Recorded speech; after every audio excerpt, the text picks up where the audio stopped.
One. Hey guys, Unknown here today with the Fakemon Community Collab. Anyway, I should probably get started by telling you the rules and guidelines that we have. First off is how do you partake? Well, in order to participate in this challenge, you need to make one or more family Pokemon based on the theme that we have. This year's theme is Inversion for 2024. Now, how late and how soon can we publicly share these Fakemon in the form of a YouTube video? No later than the start of 2025 and no earlier than August 1st, 2024. So, we're in the time range. Now, what's our job? As a participant is to make our or your own unique theme of inversion and create one or more Fakemon based on an inverted art shape. How many evolutionary lines and individual Fakemon is totally up to you. In the description and the title of your YouTube video, though, you must include the hashtag Fakemon Community Collab 2024. And in your video, we need to clarify that any Fakemon creator with a YouTube channel is allowed to participate, which is easy enough. And if you check my description, you'll see a document to open that will give you the rules and guidelines to partake in this challenge. But I'm also going to tell you the thumbnail of your video, or in this case my video right now, should include the Fakemon Community Collab 2024 logo, created by Red Paragon G. Simply navigate to the link at the top of this document, download the logo, which is right there. Well, that's what it says, and this is optional, but it's a tradition to tag 3 other YouTube creators to participate in the challenge as well, at the end of your own video. If you don't know any other Fakemon creators, or would like to just tag 1 or 2, that's fine as well. And anyway, if we're still having trouble figuring out what the event is, feel free to check out some of the other videos from this event from all years since its inception back in 2022. Those videos can be found in this playlist. Keep in mind that the previous iterations of the event had different prompts. Okay, what is inversion? It's a reversal or opposite of a commonly known theme or art shape. For example, cats hate water. In this case, the inverse would be cats love water. Or sunflowers face towards the sun. The inverse would be a sunflower that actively avoids sunlight. Now the rules. The Fakemon or Fakemons that you create for this event must not follow any secondary guidelines. Okay, simple enough. Mine, it's dubious if it does. You can add any inspiration you want. All you have to is that it follows the theme of inversion. And other inspirations are entirely up to you, meaning let your imagination run wild. 2. Include the hashtag for this challenge in the description or title of your video. The hashtag is hashtag Fakemon Community Collab 2024. Make your video before 2025 is roll 3. This is the 2024 FCC, so this should go without saying. You'll make a new prompt in 2025, so publishing then could cause confusion for other participants. Clearly explain the prompt/theme and how your mom fits into the prompt/theme to your viewers, especially if it's a real stretch on it. Well, I'll get into that part now for mine, since it says you can stretch the theme of your mom however you want, as long as it technically fits the inversion we have stated. And then your inverting has to be common knowledge, or at least something that is specific to our understanding. As long as the fake one fits the theme, nobody, including us, since of the challenge can control how you make your mon. You get to choose everything about it, including how it fits the theme.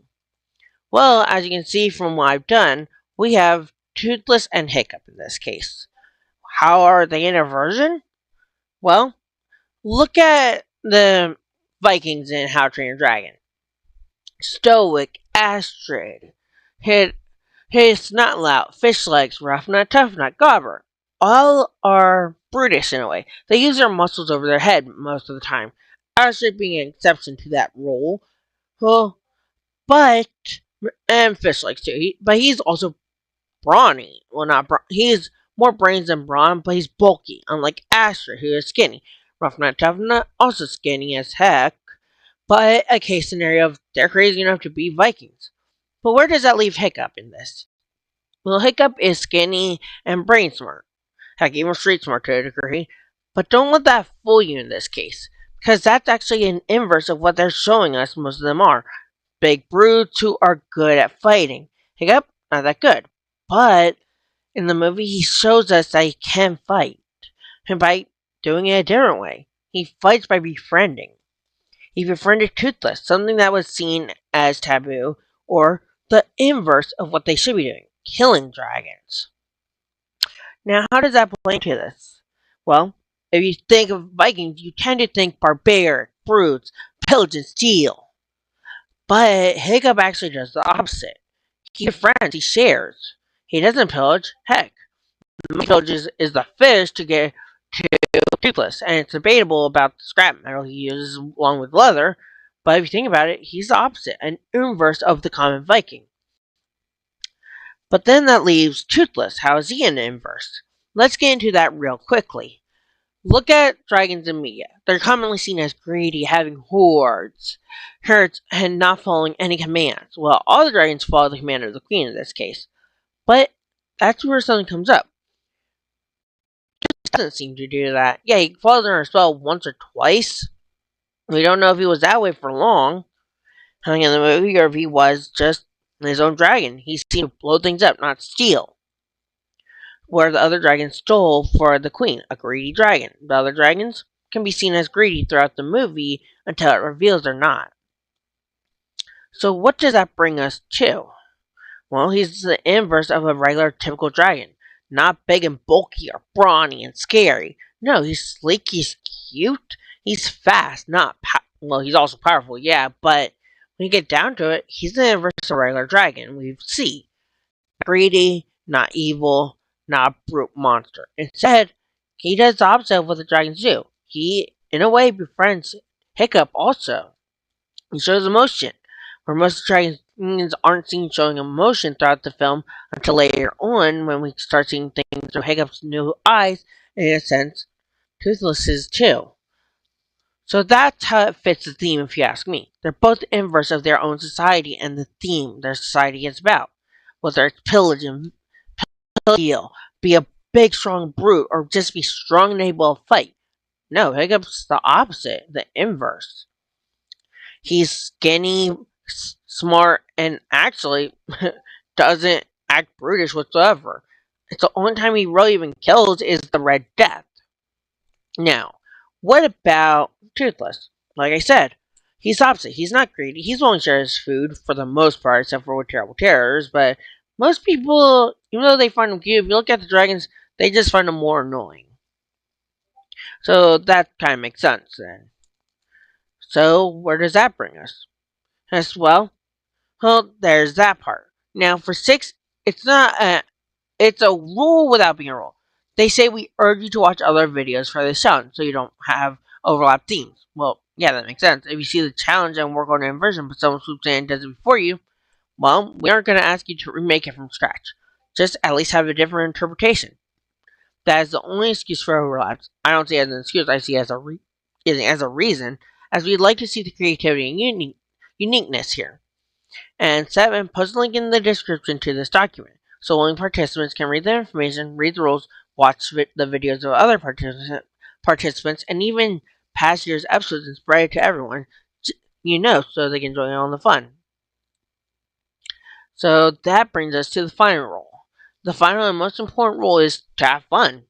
This was created by a group of friends to share entertainment through Fakemon. Was I part of that group originally? No, but I'm happy to be a part of it now. And now it is evolving into something that should be fun for everybody, given how other events have caused hardships for the Fakemon community. I'm not bringing up what it's called, but if you know it, you know it. I'm not bringing that into this. I don't want the drama. It's up for just mentioning the hardships of other events. And anyway, we should help each other strengthen our skills, our talents, and our bonds, and what better way to do that than through Fakemon? That's the Fakemon community. Now, as for next part, that's gonna be next for these two. See you guys on that side. Bye.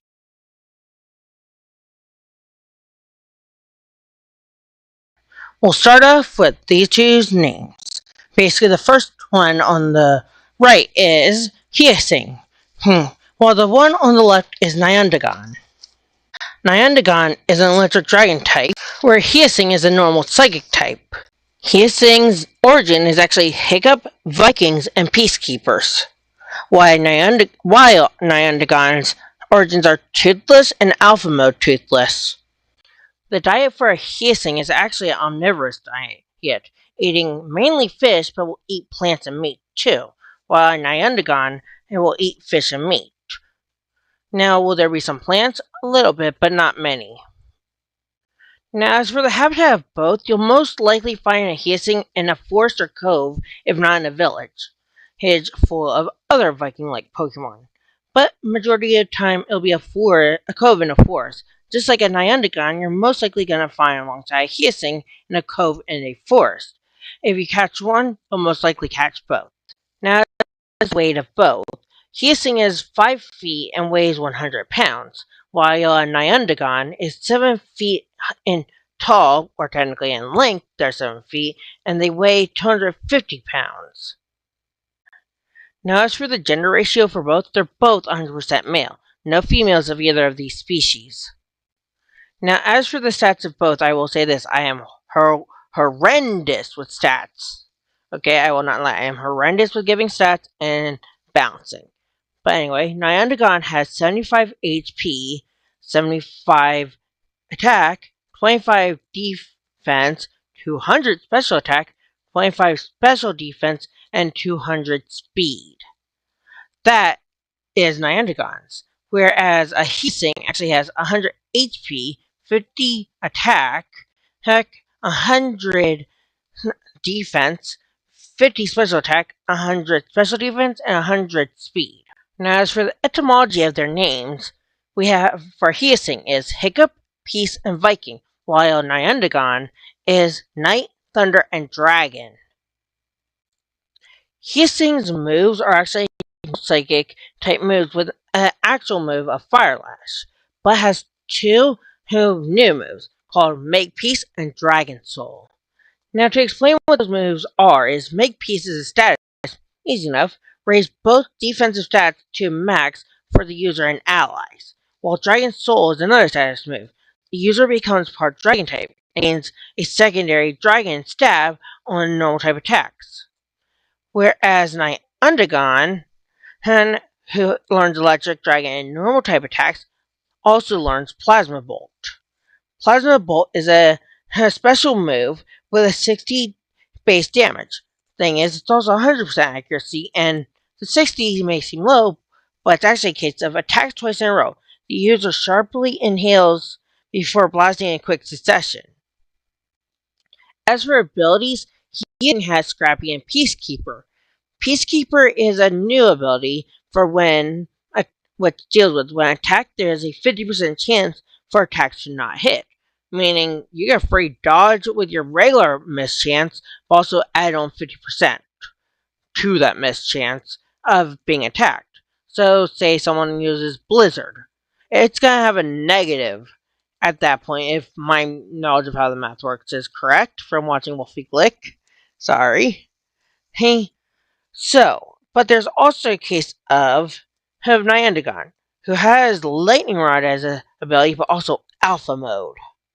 Alpha Mode is essentially, when low on HP, resort to full HP, and when activated, boosts special attack to the max.